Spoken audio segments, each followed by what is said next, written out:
मैं हूं अर्जिता मिश्रा। स्वागत है आपका इंडिया पब्लिक खबर में। देश की राजधानी दिल्ली में बीजेपी की प्रचंड जीत के जश्न के बीच गृह मंत्री अमित शाह की एक मीटिंग के बाद जबरदस्त हलचल मच गई, जिसकी वाइब्रेशन पहुंची पिछले कई महीनों से हिंसा की आग में धधक रहे मणिपुर तक। जब इस मीटिंग के ठीक कुछ ही देर बाद मणिपुर के मुख्यमंत्री एन बीरेन सिंह ने अपने पद से इस्तीफा दे दिया। ये सब कुछ इतना अचानक हुआ कि मणिपुर की बीजेपी सरकार के खिलाफ अविश्वास प्रस्ताव लाने की तैयारी किए बैठे विपक्ष को भी तगड़ा झटका लग गया। हालांकि अब जब बीरेन सिंह इस्तीफा दे चुके हैं तो विपक्ष इसको लेकर तमाम तरह के आरोपों के तीर फिर से बीजेपी की ओर छोड़ना शुरू कर चुका है।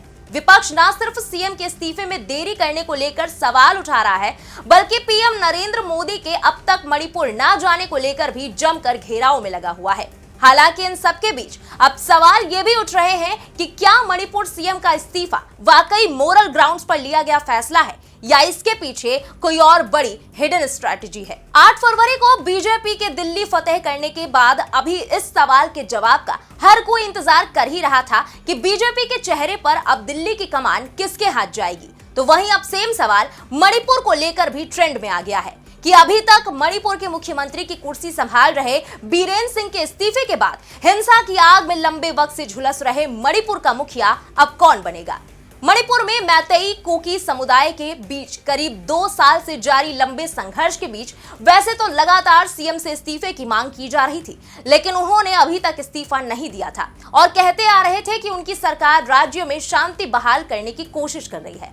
लेकिन आखिरकार बीते कल अचानक वो गृह मंत्री अमित शाह से मिलने पहुंचे और फिर कुछ ही देर बाद मणिपुर वापस आकर अपना इस्तीफा दे दिया।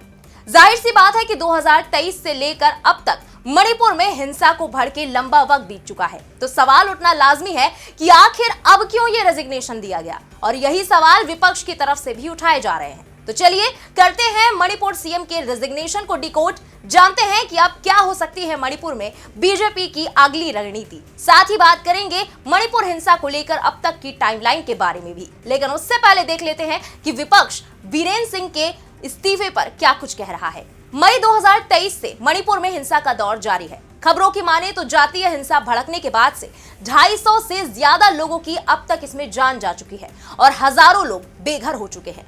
हिंसा के बाद से ही एन बीरेन सिंह दबाव में चल रहे थे। तमाम कोशिशों के बावजूद राज्य अभी तक पटरी पर नहीं लौट पाया है। खबरें तो ये भी है कि पार्टी के बाहर ही नहीं बल्कि भीतर भी उनको हटाने की मांग लगातार उठ रही थी। हालांकि तमाम विरोधों के बावजूद वो सीएम पद पर बने रहे। इस बीच विपक्ष की ओर से विधानसभा में अविश्वास प्रस्ताव लाने की तैयारी थी। बड़ी बात यह थी कि विधानसभा सत्र आज से ही शुरू हो रहा था, लेकिन उससे पहले ही एन बीरेन सिंह ने दिल्ली में गृह मंत्री अमित शाह से मुलाकात की और फिर मणिपुर लौटकर राज्यपाल अजय कुमार भल्ला को अपना इस्तीफा सौंप दिया। वहीं सीएम के इस्तीफे के बाद राज्यपाल ने विधानसभा के बजट सत्र को स्थगित कर दिया। इधर बीरेन सिंह ने इस्तीफा दे दिया और उधर विपक्ष ने तीखे बयानों की धार बीजेपी पर रख दी।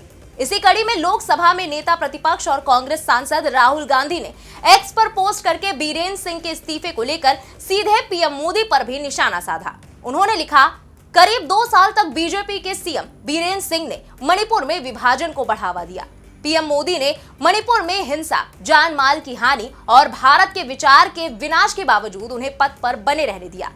सीएम बीरेन सिंह के इस्तीफे से पता चलता है कि जनता का बढ़ता दबाव, सुप्रीम कोर्ट की जांच और कांग्रेस द्वारा अविश्वास प्रस्ताव ने उन्हें जवाबदेह बना दिया है। लेकिन सबसे जरूरी प्राथमिकता राज्य में शांति बहाल करना और मणिपुर के लोगों के जख्मों पर मरहम लगाना है।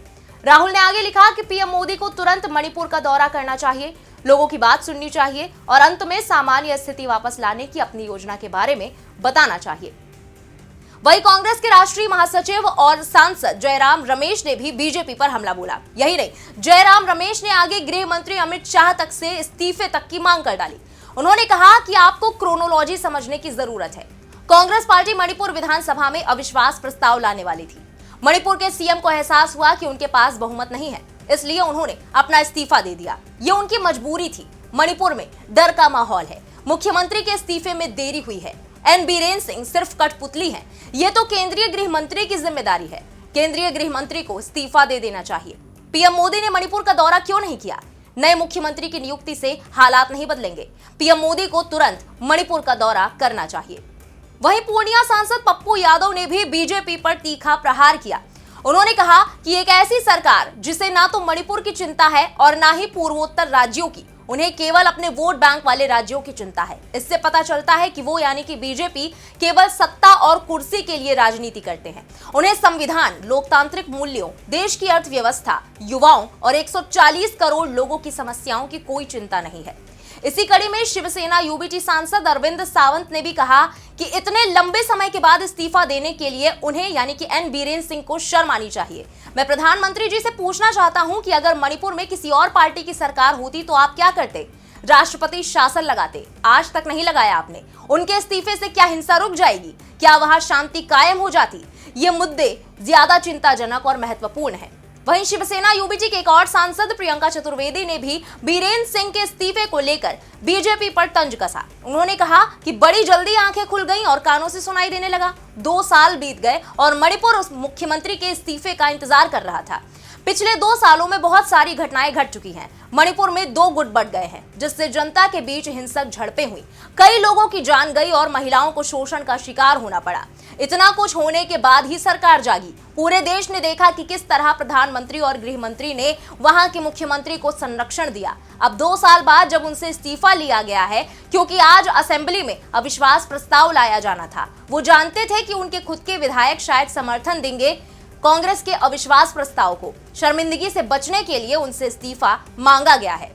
चलिए अब आपको याद दिला देते हैं मणिपुर हिंसा से जुड़े अब तक के सारे इंसिडेंट्स कि आखिर मणिपुर के सुलगने का सिलसिला कहां से और कैसे शुरू हुआ। असल में मणिपुर में मैतेई प्रमुख जातीय समूह है और कुकी सबसे बड़ी जनजातियों में से है। मैतेई समुदाय यहां लंबे वक्त से खुद को एसटी कैटेगरी में शामिल किए जाने की मांग कर रहा था और उनकी इस मांग का कुकी समुदाय लंबे वक्त से विरोध कर रहा था। इसी मुद्दे को लेकर विवाद चल रहा था और ये तब बढ़ गया जब मणिपुर में आदिवासी समूहों ने 28 अप्रैल 2023 को मुख्यमंत्री बीरेन्द्र सिंह के चुराचांदपुर दौरे से कुछ दिन पहले बेदखली का विरोध किया था। लेकिन बेदखली अभियान शुरू हो गए थे। कथित रूप से चर्चों को ध्वस्त किया गया था और इसका आदिवासी समुदाय विरोध कर रहा था। इसी के बाद मणिपुर में हिंसक वारदातें शुरू हो चुकी थी।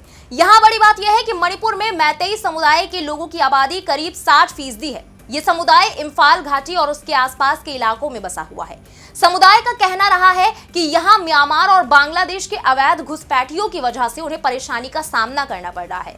वहीं मौजूदा कानून के तहत उन्हें यहाँ के पहाड़ी इलाकों में बसने की इजाजत नहीं है। यही वजह है कि मैतेई समुदाय ने हाई कोर्ट में याचिका दायर कर उन्हें एसटी में शामिल करने की गुहार लगाई थी। कहा यह भी गया कि 1949 में मणिपुर की रियासत के भारत संघ में विलय होने से पहले मैतेई समुदाय को एक जनजाति के रूप में मान्यता थी। इसी याचिका पर अप्रैल 2023 को हाई कोर्ट ने अपना फैसला सुनाते हुए कहा कि सरकार को मैतेई समुदाय को एसटी में शामिल करने पर विचार करना चाहिए। साथ ही हाई कोर्ट ने राज्य सरकार को इसके लिए 4 हफ्ते का वक्त भी दिया। लेकिन फिर इसी फैसले के विरोध में मणिपुर में हिंसा होने लगी। मणिपुर में मैतेई और कुकी समुदाय के बीच 3 मई 2023 को भड़की जातीय हिंसा की वजह से कम 221 मौतें और 60,000 लोग विस्थापित हुए। हिंसा में आगजनी, बर्बरता, दंगा, हत्या और सामूहिक बलात्कार की घटनाएं भी सामने आईं। फिर मैतेई को एसटी कैटेगरी में शामिल करने की मांग के खिलाफ छात्रों के संगठन all tribal students union of Manipur यानी कि ATSUM ने मार्च बुलाया था। इसी आदिवासी एकता मार्च के नाम से हो रहे प्रदर्शन के दौरान फिर से हिंसा भड़क गई। आदिवासियों और गैर आदिवासियों के बीच जमकर झड़प हुई। इसके बाद अलग अलग इलाकों में सेना की तैनाती करनी पड़ गई। हालांकि हिंसा और आपराधिक गतिविधियों की आग से मणिपुर रह रहकर झुलसता रहा। हाल ही में 31 दिसंबर को मणिपुर के मुख्यमंत्री एन बीरेन्द्र सिंह ने जातीय हिंसा के दौरान सैकड़ों लोगों की जान जाने के लिए राज्य के लोगों से माफी भी मांगी और जनवरी में मणिपुर के सीएम बीरेन्द्र सिंह ने नागा नेताओं से संकट को हल करने में मदद करने की भी अपील की और अब आखिरकार वो अपने पद से इस्तीफा दे चुके हैं। हालांकि अभी ये साफ नहीं है कि क्या बीजेपी मणिपुर में नया सीएम नियुक्त करेगी या फिर राज्यों में राष्ट्रपति शासन लगाया जाएगा। लेकिन अगर बीजेपी किसी और को सीएम बनाती भी है तो फिलहाल सीएम पद के दावेदारों में युमनाम खेमचंद और टी विश्वजीत सिंह के नाम सबसे आगे चल रहे हैं। दोनों ही बीरेन्द्र सिंह की कैबिनेट में मंत्री रहे हैं। इसके अलावा वर्तमान विधानसभा स्पीकर टी सत्यव्रत सिंह को भी ये जिम्मेदारी सौंपी जा सकती है। हालांकि अगर कोई फैसला नहीं हो पाता तो ऐसे में मणिपुर में राष्ट्रपति शासन की भी संभावना है। अब सवाल यह है कि आखिर अब जाकर क्यों बीरेन्द्र सिंह ने इस्तीफा दिया। इसके पीछे कहा जा रहा है कि बीजेपी नेताओं का एक धड़ा और कुकी संगठन जातीय हिंसा के लिए बीरेन्द्र सिंह को जिम्मेदार ठहरा रहे थे। उन्होंने साफ कर दिया था कि जब तक बीरेन्द्र सिंह सीएम है तब तक कोई बातचीत नहीं हो सकती। मणिपुर में बीजेपी के 32 विधायक हैं। पिछले 21 महीनों में ग्रामीण विकास और पंचायती राज मंत्री वाई खेमचंद के साथ कई बीजेपी के कुकी विधायकों ने मुख्यमंत्री की तरफ से बुलाई गई बैठकों में शामिल होने से इनकार कर दिया था। इसके बजाय वो दिल्ली में केंद्रीय नेतृत्व से संपर्क साध रहे थे। अब खबर थी कि कम से कम 5 बीजेपी विधायकों ने विपक्ष में बैठने की घोषणा कर दी थी और इस बारे में बीजेपी के केंद्रीय नेतृत्व को बता दिया गया था। वहीं 10 बाकी बीजेपी विधायकों ने विरोध कर रहे विधायकों के विपक्ष में बैठने और उनका समर्थन न करने का भी संकल्प लिया था। ऐसी सिचुएशन में आखिरकार बीरेन्द्र सिंह को इस्तीफा देना ही पड़ गया।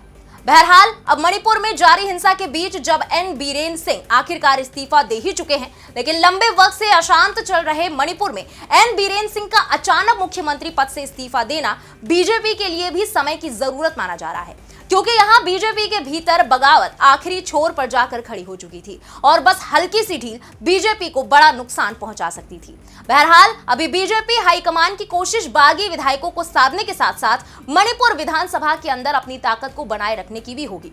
देखने वाली बात होगी कि वहां के हालातों पर अब क्या कुछ असर पड़ता दिखाई देने वाला है। फिलहाल इस पूरी खबर पर आपका क्या कहना है, कमेंट में अपनी राय जरूर बताएं। देश और दुनिया की बाकी खबरों के अलावा इस खबर से जुड़ी सभी लेटेस्ट अपडेट्स के लिए बने रहे इंडिया पब्लिक खबर के साथ। हमारे YouTube चैनल को सब्सक्राइब करें, बेल आइकन दबाना बिल्कुल ना भूलें।